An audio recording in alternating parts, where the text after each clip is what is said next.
തിരുവാതിരക്കളിക്ക് ഒരുങ്ങാം. നമ്മളീ ഒരുങ്ങാൻ പോണത് ഒരു 100 പേര് കൂടിയുള്ള മെഗാ തിരുവാതിരയ്ക്കാണ്. പിന്നെ ഖത്തറിലെൻ്റെ ഫസ്റ്റ് പെർഫോമൻസും. പിന്നെ ഒരുങ്ങാൻ അത്ര തലപ വയ്ക്കേണ്ട, ഒരുങ്ങേണ്ട സ്റ്റൈല് നമുക്ക് ടീച്ചർ പറഞ്ഞു തന്നിട്ടുണ്ടായിരുന്നു. ഈ സെറ്റ് കൊണ്ട് കൊടുക്കുന്നത് ഒരു ടാസ്ക്കാണ്, പ്രത്യേകിച്ച് ഡാൻസ് ആകുമ്പോൾ.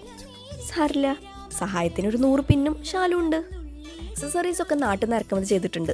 ഈ ഇളക്കത്താലി ഇപ്പം എൻ്റെ ഒരു ഒബ്സഷനാണ്. അങ്ങനെ കണ്ണെഴുതി ലിപ്സ്റ്റിക് ഇട്ട് കമ്മലിട്ട് ഇനി കുറച്ച് മുല്ലപ്പൂ. എന്തോ വിട്ടുപോയി. വലിയ പൊട്ട്. അപ്പോൾ ഡൺ. ഡാൻസ് ആണ് എക്സൈറ്റഡ് ആണോ? ഇവളാണ് എന്നെ ഈ ഡാൻസിലേക്ക് കൊണ്ടുവന്നത്. ഇതാണ് നമ്മുടെ ടീമും ഞങ്ങളുടെ ടീച്ചറും. എന്നാ പിന്നെ കണ്ടാലോ?